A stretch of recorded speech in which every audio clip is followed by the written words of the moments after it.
On the day my girlfriend's crush was getting married, the bride suddenly got cold feet and ran off. Ignoring my pleas, my girlfriend insisted on stepping in for her crush. "I can't leave him alone up there," she said. "He'll be laughed at by everyone. Besides, it's just a pretend wedding, no official papers." I watched my girlfriend, in a wedding dress, happily lean into her crush. She tossed the bouquet and declared they would be together forever. But then, when a childhood friend of mine proposed to me with a bouquet of red roses, my girlfriend panicked. "Wendy, will you marry me?" "I will." That "I will" echoed around the wedding hall. Applause filled the air, shattering my last hopes and dreams. Because standing up there as the bride wasn't just anyone. It was my girlfriend, Wendy. But the one holding her hand was Tom. Tom was Wendy's first love, the one she couldn't have. Back in the day, their parents didn't approve, so they split up. After she got together with me, every time Wendy got drunk, she'd be moody, whispering Tom's name in her sleep. Until yesterday, Wendy heard that Tom was having a wedding back home. She insisted we fly over, said she wanted to see him one last time, assured me that after this we'd go back and get married, start a life together. I was thrilled, thought she was finally letting go of the past, since we've been together for 7 years. Throughout those years, I proposed countless times. She always turned me down, said it wasn't the right time. But just moments ago, sitting there at the ceremony, Wendy got a text. She ran backstage, ignoring everything. I caught a glimpse of the message. Tom's name. A bad feeling crept up inside me. After pressing her for answers, Wendy finally admitted Tom's fiancée had ditched him, ran off with someone rich. I took a deep breath, tried playing it cool. If his parents can't sort this out, what can you do? Wendy, without hesitation, replied, "Of course I'll pretend to be the bride. Good thing I brought a wedding gown." Edward, quit standing there. Go sit down before you blow it. I watched Wendy pull out a neatly folded wedding dress from her bag, styled with white roses, just how Tom liked it. Felt like getting kicked down a cliff, crashing hard. Here we were at someone else's wedding, and Wendy brought a wedding dress, totally ready with makeup supplies. Our 7-year relationship felt like a joke. Her talk of a future together, all lies.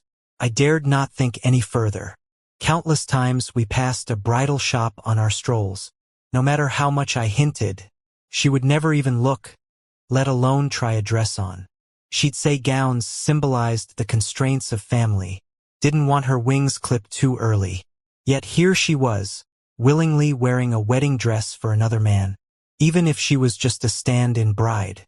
Tom trailed behind her, handing over makeup, with Wendy joking, "Why am I so nervous at your wedding? You owe me big time." Tom placed the veil on Wendy, chuckled, "Thanks a ton. When this is over, I'll owe you."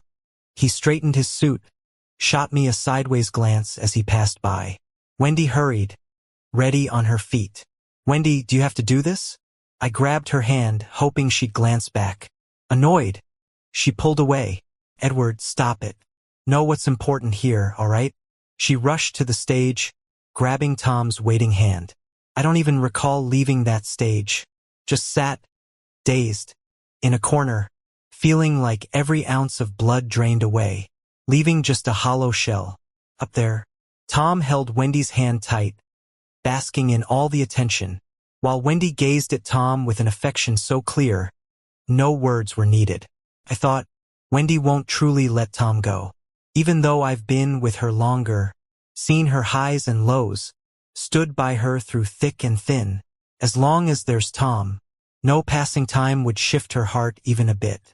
Tom was irreplaceable, and I was just a disposable nobody in her life. I let out a bitter laugh, final acceptance settling in. Wendy didn't know, this was my last attempt to hold on.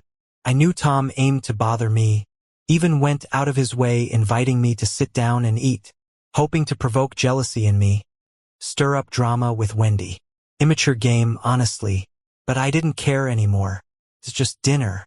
I already chipped in for this event. Consider it paying Tom to open my eyes. I wasn't going to leave hungry.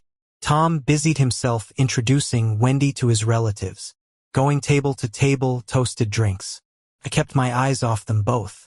Wendy, thinking I'd mellowed, reached out, tried taking my hand to comfort me. But I flinched, disgusted, left her reaching for air. Heaven finally hinted the mismatch. What do you mean? I just smiled calmly and said, I don't mean anything, Wendy. I just don't love you anymore. Let's break up. It ends here. Wendy's smile vanished, her face going blank. She opened her mouth, stunned. After a moment, she asked incredulously, Edward, what are you saying? Everything's almost over here. Why bring this up? Wendy wasn't ready to give up and reached out to grab me. I brushed her off coldly. Sarcastically, I said, I'm not joking. Marry Tom. Isn't that what you want? You must be tired of pretending all these years. You've always loved Tom. Now you can be together. There was a flicker of guilt in Wendy's eyes, quickly hidden. She knew exactly what I was referring to. When she threw the bouquet on stage, she was all joy and happiness, saying, Tom, I love you. I want to be with you forever. Whoever catches this bouquet will be the next happiest person. From what I remember, Wendy rarely expressed love to me. A hug was the most I ever got. She said love was too heavy a word, a lifetime responsibility once spoken. Pretending to be a bride. Maybe that was Wendy's true way of expressing her feelings for Tom, finally letting them out. Wendy shook her head, saying, It's not like that, Edward. I was just acting, just putting on a show. I waved dismissively. Doesn't matter. Even if it was real, it's got nothing to do with me. Saying that, I turned to leave. But before I could take a few steps, someone grabbed my arm. Edward, where you going? Look how beautiful Wendy looks in a wedding dress. You really gonna leave her here alone? Hearing Tom's voice made me sick. Was he pretending not to notice Wendy and I were arguing, cracking this low joke? He was really just flaunting that my girlfriend wore a wedding dress for him. Angrily, I ordered, Let go of me.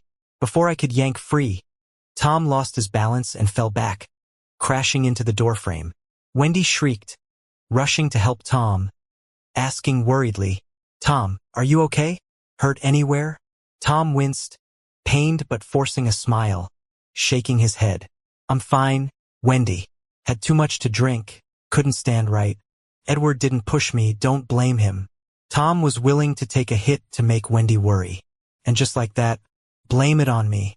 As Wendy rubbed Tom's sore back, she turned and shot me a sharp look. Edward, you've gone too far today. Tom is innocent. Be mad at me if you want.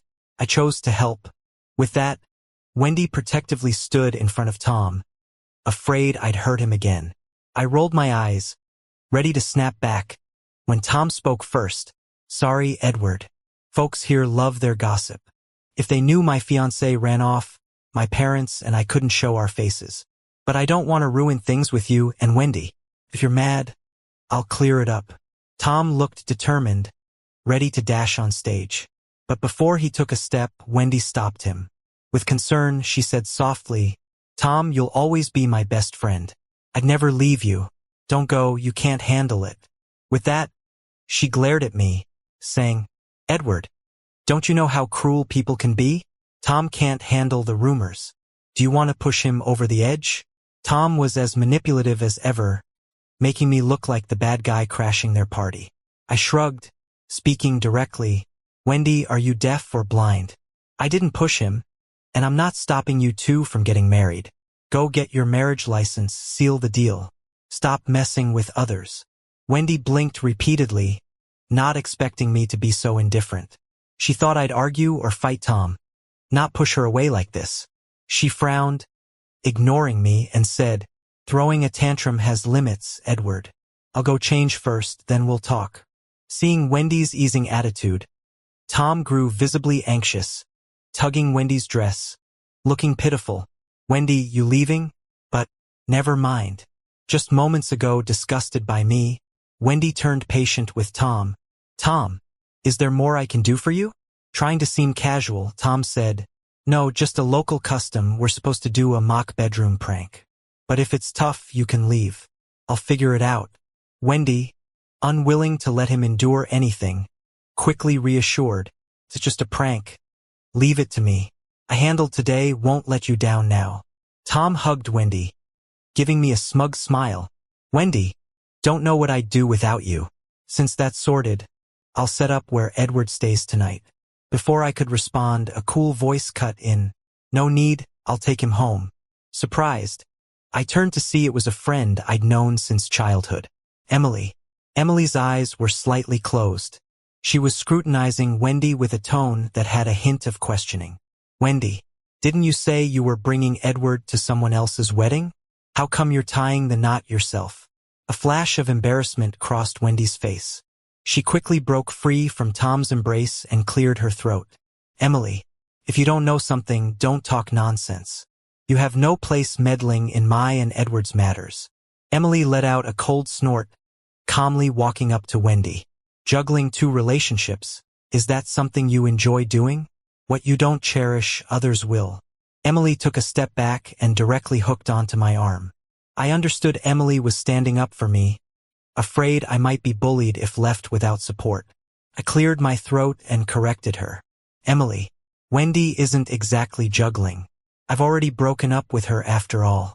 There was a glint of light in Emily's eyes, barely noticeable. She directly looked at Wendy. Wendy, since you two have broken up, why don't you just make a good life with Tom? After all, I like Edward too. Wendy's face flushed with anger. She gritted her teeth and started cursing at Emily and me. You two are just shameless. Edward, how could you betray me and hang out with Emily? Tom tried to smooth things over, wearing a fake smile. Wendy, it's probably the wedding that made Edward jealous today. He brought Emily on purpose to make you worry about him. He loves you too much to fall for anyone else. Wendy calmed down a bit, shot me an understanding look. So that's it, Edward. You're too petty, just trying to get my attention. Before she could finish, Emily interrupted, facing both of them directly. Wendy, stop flattering yourself. Clinging to Edward really lowers your worth. And you, Tom, drop that pretentious act. We're not buying it. I heard you guys planning to crash the bridal chamber outside. Fine, Edward and I won't intrude. May you quickly have a kid and stay locked together. Emily's words were sharp and cutting. Wendy and Tom's faces went pale, unable to react. Emily had already pulled me away by then, leaving behind a whirlwind. Wendy seemed like she wanted to follow me, but Tom's voice quickly followed. Wendy, don't leave me behind. As expected, Wendy agreed with him. All right, don't worry. I got you. I walked away quickly, pretending not to hear anything. A cool breeze brushed by, and I felt freer and lighter than ever. A few messages popped up on my phone, all from Wendy. Edward, afraid of being exposed on the spot. I can only text you now. Don't be stubborn. I have some things to handle here. I'll go back tomorrow night and make it up to you properly. We'll get the marriage certificate this week. I looked at Wendy's messages and just felt done with it. Her feelings seemed so cheap. I didn't want them anymore. My phone showed she was still typing. I went right ahead and blocked her, deleting her as a contact. I calmed myself and asked Emily to drop me off at the company entrance. On the way, Emily kept comforting me, telling me not to be upset. Even after getting out of the car, she still wasn't reassured. I smiled at her and said, "Don't worry about me. I'm really fine. Thanks for standing up for me today." Emily hesitated for a moment, then suddenly looked directly at me. Edward, I meant every word I said today. I was a bit startled. I've always known Emily's feelings. Since we were young, she never hid that she liked me. But after I started dating Wendy, she tactfully stepped back, only sending me careful holiday wishes. Each Happy Dragon Boat Festival or Happy Mid-Autumn always carried a hidden I love you. Turns out, I'm not the only fool in this world. These years, she hasn't changed, still instinctively protecting me the way she used to. I sighed and spoke. Emily, you're a great girl. Though I've broken up with Wendy, you know her persistent nature. I'm afraid. Emily shook her head. I don't care about that. Hold on a sec.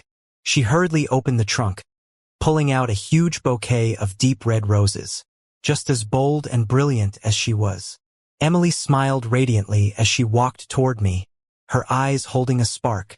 Edward, I'm very clear about still liking you. It's been many years. Can't let you go. Give me a chance. Okay? They say dating starts with a bouquet. Let me pursue you, will you? At this moment, it was like fireworks exploded in my heart, the kind needing a lifetime to clean up the ashes. I admit I was a bit moved. Emily's love was honest and open. She loves me. She stands with me openly and gives me the best of everything. Clearly, I have a great person by my side, but I've foolishly mistaken Wendy for someone special. Why can't I see through it? Why did I let her down?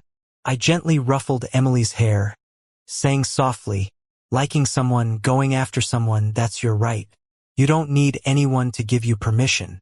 Emily's eyes sparkled, full of light.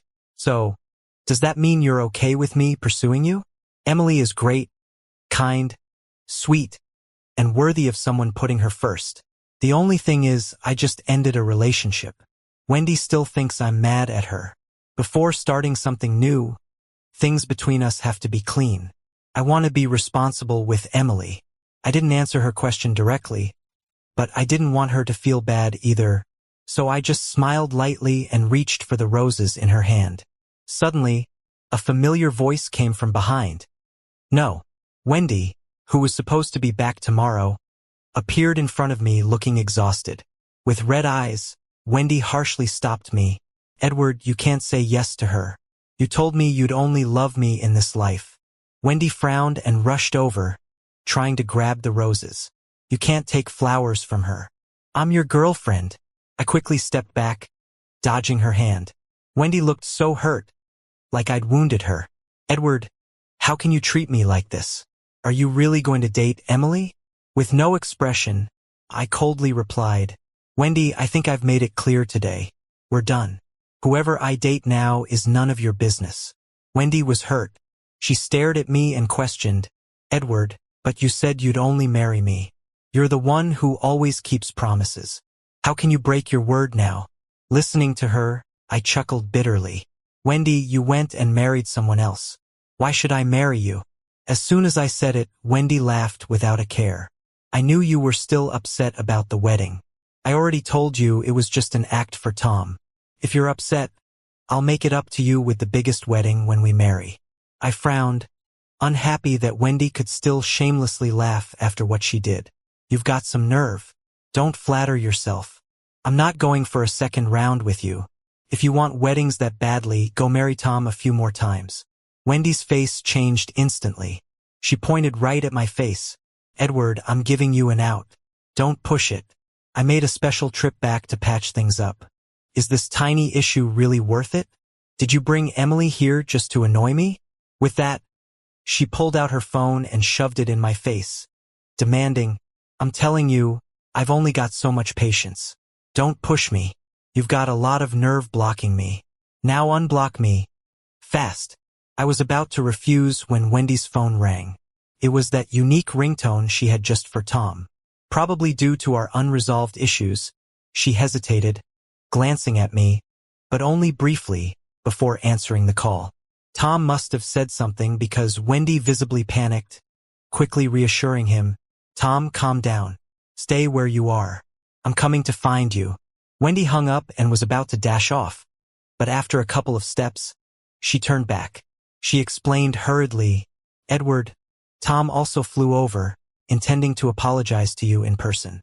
But he's unfamiliar with the roads here and got lost after leaving the airport.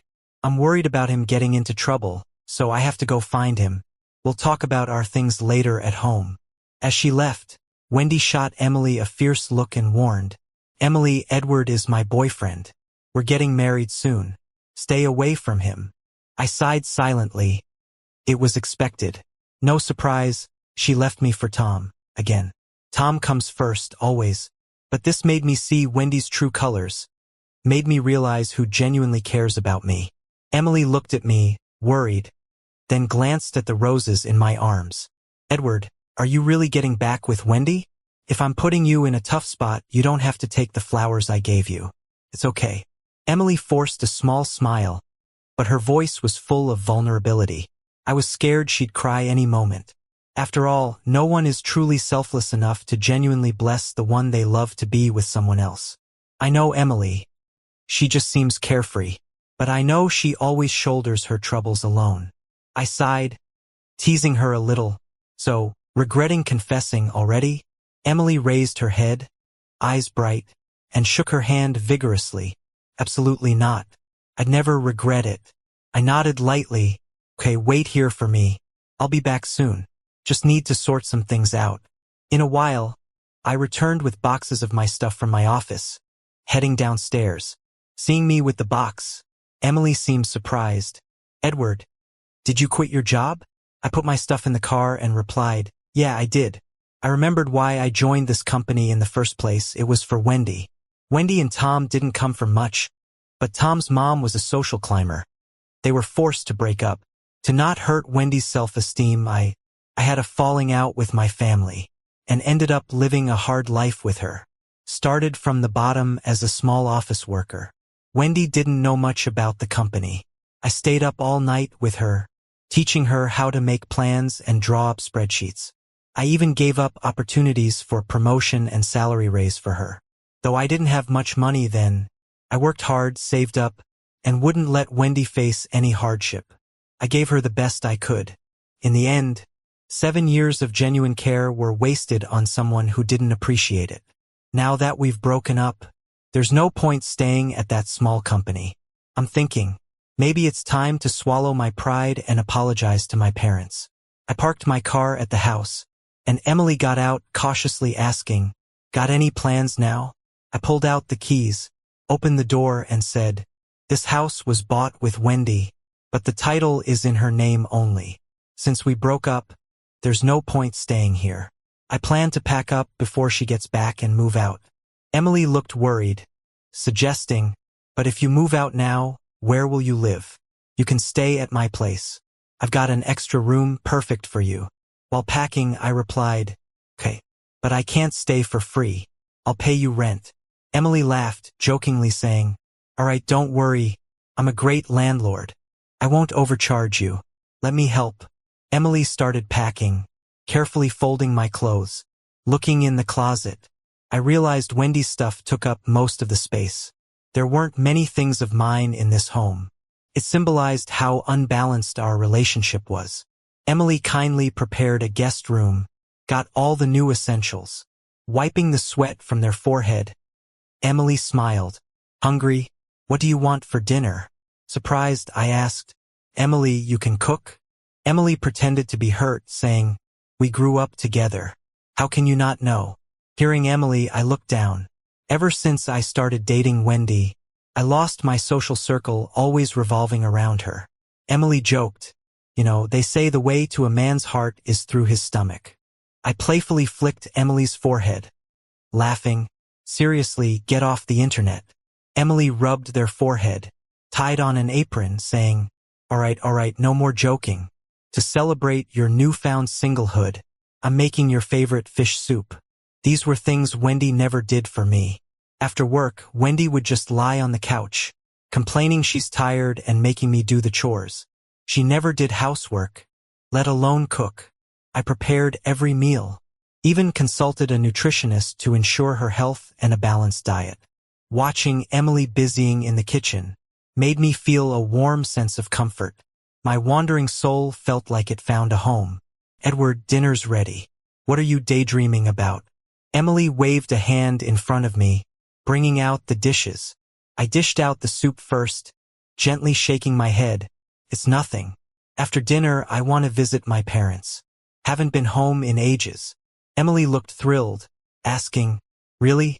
You finally made up your mind? They've been asking about you. I swallowed my soup, catching onto something. I haven't been in touch. How'd you know they've been asking? Emily sheepishly scratched their head, saying, I visited them a few times. They asked about you. Don't worry, I'll go with you. They'll definitely forgive you. Although Emily kept reassuring me on the way over, standing in front of my parents' door, I was nervous, my fingers trembling, feeling the tension of returning home. In the end, Emily knocked for me. Mom's face lit up seeing Emily, welcoming warmly. Oh, Emily, you didn't have to bring so much each time. In that moment, I realized Emily was a frequent visitor. Through the years, they secretly looked after my parents. Guilt and gratitude surged within me. With a choked voice, I called, "Mom, I'm back." Mom's eyes reddened instantly, scolding, "Edward, where have you been all these years?" Emily gently nudged Mom inside, winking at me, "Auntie, these gifts are all from Edward. Let's go in and chat." Soon, Dad emerged from his study, now looking much older than before. Thanks to Emily acting as a glue, my parents didn't scold me too harshly. Hearing about the breakup with Wendy, both seemed relieved. Dad had said back then, "People like Wendy, he's met many in business. We wouldn't last." I once thought it was just his bias, never expecting him to be right. On the way home, I finally felt a sense of relief I had never experienced before. I took a deep breath and said to Emily, "Emily, why don't we try dating?" She looked at me, stunned. After a moment, her eyes started to tear up, and she nodded, saying, "Okay." Even though Emily and I made things official and moved in together, I still wanted to give her the respect she deserved. We started a new life together, and I felt happier than ever over the next few days. But then, a week later, an unexpected guest showed up at our door. That evening, Wendy came over with Tom in tow. Seeing Emily and me together, she looked annoyed and barked, "Edward, you've been messing around long enough. It's time to come home." I frowned, not pleased. Maybe Wendy thought I would never really leave her. Or maybe she was just used to having me around and deceiving herself. After all, I had made things crystal clear between us. With a sigh, I said, slightly impatient, "Wendy, I'm tired of saying this. We've broken up. Plus, you have Tom now, so stop bothering me." Tom stepped forward, looking a bit pitiful, and said, "Edward, you got it all wrong. I just didn't want any misunderstandings between you and Wendy, so I came here myself. It's my fault. I got lost after leaving the airport." He added, "Wendy didn't abandon you on purpose." Emily, always direct, couldn't help but chuckle and sneered. "Lost? Aren't you too old to make up such lame excuses? If you were truly lost, you should have gone to the police, not Wendy. And being lost was last week's problem. Wendy, if you really cared about Edward, why didn't you come for him earlier? Tom wasn't lost overseas, was he?" Wendy stomped her foot in anger, glaring at Emily. "Emily, who do you think you are to talk about Tom like that?" "You know what, Wendy, she's right. It's my fault." Tom chimed in, trying to act all buddy-buddy, and then held up a thermos. "Edward, don't sulk with Wendy. It's all on me. Wendy didn't come find you because I got sick when I arrived, went to the hospital several times. She can be harsh with words sometimes, but she's really soft-hearted. She even made chicken soup for you to bring you back home." I scowled in distaste. Tom's overly dramatic antics were just as irritating as always. Wendy, who claims she can't cook, clearly made the soup for Tom's stomach, not me. Even at this point, Tom was meddling to assert his importance in Wendy's life. Wendy stood there, arms crossed, nodding at Tom with her chin. "Tom, why do you bother explaining? Some people just don't appreciate anything." Tom smirked at me with a hint of challenge, opened the thermos, and prompted, "Edward, the soup's still hot. Why don't you have some?" He dipped a spoon and tried to feed it to me. Emily quickly pushed Tom's hand away, worriedly asking, "What are you doing?" Spilling soup all over the floor. Wendy rushed to make sure Tom was okay and glared at Emily. "Emily, are you nuts? I should be asking you that. What are you trying to do?" Emily held my hand, stepping back slightly, accusing, "Wendy, you've been with Edward for 7 years. Don't you know he's allergic to green onions?" Wendy looked flustered, with green onions floating on the soup, added for Tom's taste. Wendy glanced at me, rarely apologizing. "I'm sorry, Edward. It wasn't intentional." But Emily wasn't letting Wendy off the hook. She glanced at the spilled soup and said, "Right, it wasn't intentional. There's barely any meat in this, not even a chicken leg. Probably all went into someone's belly, leaving scraps for Edward." Emily hit the nail on the head, making Wendy's face turn red and white, not daring to meet my eyes. Annoyed, Emily waved dismissively, Alright, no need for you two to hang around here any longer. Wendy, if you can't cook, don't bother bringing junk. Whatever my boyfriend wants, I can make. We don't need your soup. Wendy suddenly seemed to snap, frowning. Wait a minute. What did you just say? Boyfriend? Before Emily could respond, I jumped in. Yes, Emily and I are together now. Emily, you shameless homewrecker. You must have seduced Edward. Wendy was furious and screamed, charging forward to slap Emily. I grabbed her wrist, shoved her aside, and stood firmly in front of Emily. Wendy was even more shocked, disbelief written all over her face. Edward, you pushed me. You actually pushed me for Emily? She started acting like a madwoman, and I was done with being nice. Emily is my girlfriend. Of course, I'm going to protect her. Edward, you're something else. I gave you a chance. Don't regret it. Wendy huffed angrily and grabbed Tom's hand, saying, Tom, you're my boyfriend now. Let's go get married. Tom was thrilled and pulled Wendy into a hug. Really, Wendy? You want to be with me? I've never been able to forget you. I couldn't care less about their drama and shoved them out the door, rudely slamming it shut. Alright, are you homeless? If you want to show off your love, do it at your own place. Wendy's feelings for Tom, whether out of spite or genuine, were none of my concern anymore. I didn't dare think about it further. After patching things up with my parents, Emily often came with me to visit them. With my dad getting older, I started taking over the family business. Even though work kept me busy, I made time for weekend road trips with Emily. Emily's the kind of girlfriend who never kills the vibe. She plans, she clicks pictures, never seems to get tired. She always says that as long as she's with someone she loves, even picking up trash is fun. I tease her about her choice of words, and she sticks her tongue out, stuffing the souvenirs she bought into my pockets. 2 months later, Wendy showed up at my office, and I barely recognized her. Her clothes were tattered, she was dirty, and she didn't seem mentally stable. The moment she saw me, she dropped to her knees, clutching my legs. Edward, please save me. I'm begging you. She seemed off, and Emily, being kind-hearted, called the police. That's when we learned that there was never any runaway bride story. All of it was a trap set by Tom, who conspired with his parents to lure Wendy in because they saw her making headway in the city. They wanted to swindle all her money and make her their servant. Wendy was used to a lavish life and couldn't cope, earning her beatings for any mistake. She lost everything, her body covered in bruises, reduced to a wreck. After escaping, Wendy explained everything to the police, and Tom and his folks got arrested. I sighed deeply, not really feeling sorry for Wendy. She got what she deserved. After leaving the hospital, Wendy shadowed me for a bit, trying to fix what we had. I ignored her, just handing her a wedding invitation. She stood there, stunned. Soon after, Emily and I threw a grand wedding. I noticed a familiar figure at the entrance. It was Wendy. She didn't come inside, just watched from afar as I pretended not to notice.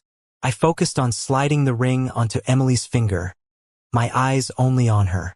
At that moment, I held happiness tightly in my grip.